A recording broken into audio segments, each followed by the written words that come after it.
200 ton से ज़्यादा वज़नी ये हवाई जहाज़ हज़ारों फीट गहरे समंदर में कैसे डूब जाता है रात के अंधेरे में। आसपास कोई भी रनवे नहीं है।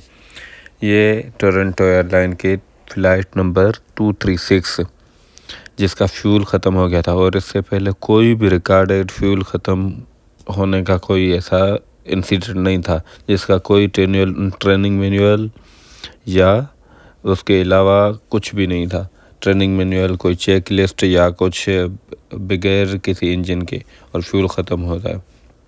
रात के तकरीबन 12:58 पे ये जो है ना फ़्लाइट टेक ऑफ करती है, और यहाँ से जो है ना जैसे ही चेक लिस्ट वगैरह भी कोई ऐसी चीज़ नहीं थी, तो पायलट को कोई गाइडलाइन ऐसी नहीं थी।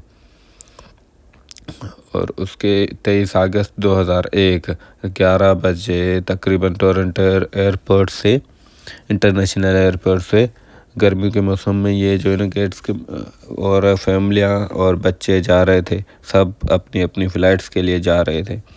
लेकिन इनमें से एक फ़्लाइट थी air transit TSC 236 flight number Toronto से पोर्चुगल जाने वाली थी। ओवरनाइट फ़्लाइट थी। इसमें तकरीबन 293 फ़्लाइट और क्रू अटेंडेंट के साथ 306 लोग थे।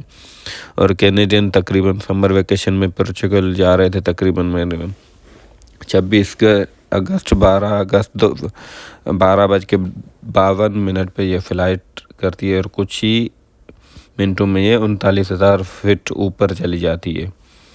और ऊपर से जो है ना फ़्लाइट में अचानक, और ऊपर से जो है ना यहाँ से फ़्लाइट को फ्यूल जल्दी ख़त्म होने वाला था, और दोनों इंजन बंद होने वाले थे, जो पैसेंजर्स को बिल्कुल पता नहीं था। और ऊपर से एसी का और ड्रग स्मगलिंग के केस में फ़्लाइट पायलट जो था मेन वो था, और उसके साथ साथ वही पायलट चला रहा था। अब ये फ़्लाइट की थी गलती या एयरलाइन की, या कोई टेक्निकल फॉल्ट था, या पायलट की गलती थी। और ऊपर से जब एयर ट्रांजिट की कोई स्पेयर इंजन नहीं था, तो उसके बाद इन्होंने उसी रोल्स रॉयस कंपनी से एक लोन किया, और इसमें तकरीबन दोबारा जो है ना वहीं पे इंजन इसका रिपेयर होने लगा था।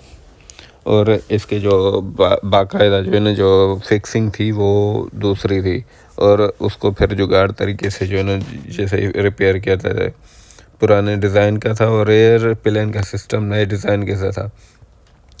तो इसकी हाइड्रोलिक पंप की जो है ना फ्यूल और लाइन की जो है ना उसको वहाँ से दोबारा जो है ना लगाया गया था, और इसके फ्यूल और हाइड्रोलिक ऑयल की जो है ना ट्यूबिंग डिज़ाइन के मुताबिक नहीं थी, तो इसको नए टेक्नीशियन के मुताबिक इसकी सीरीज़ के पता नहीं थे। और उसके साथ साथ और उसके इंजन को जो है ना ऐसे ही टाइट किया गया, जिसकी वजह से जो है ना उसको दोबारा जो है ना टाइट करने की कोशिश की, और टेक्नीशियन के टाइम प्रेशर बहुत ज़्यादा था, और संडे दोपहर तक इस प्लेन को तैयार करना था। टेक्नीशियन के पास बहुत टाइम कम था।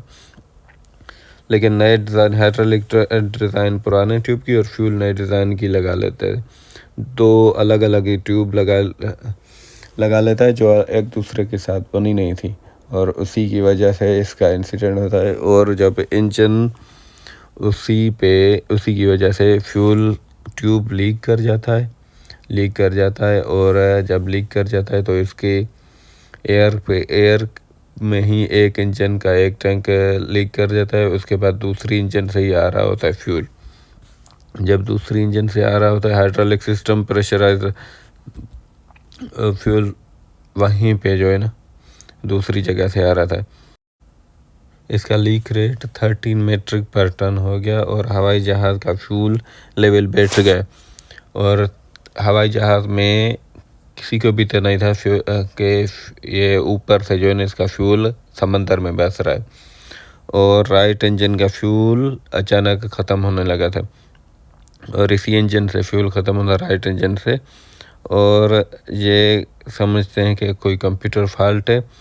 और 5:33 और एक एडवाइजरी मैसेज इंजन में आ जाता है कि फ्यूल लेवल कम हो रहा है, लेकिन क्रू को पता चलता था लेफ्ट और राइट विंग्स में फ्यूल बैलेंस बिगड़ गया है, जिस फ्यूल इम्बैलेंस की वजह से जो है ना वो अनबैलेंस हो गया। और उसके बाद फ्यूल जैसे ही ख़त्म होता है, ख़त्म होने के बाद और इसके बाद ये एक्सीडेंट शुरू होने लगता है और फ़्लाइट समंदर में होती है, नज़दीक कोई भी रनवे नहीं होता।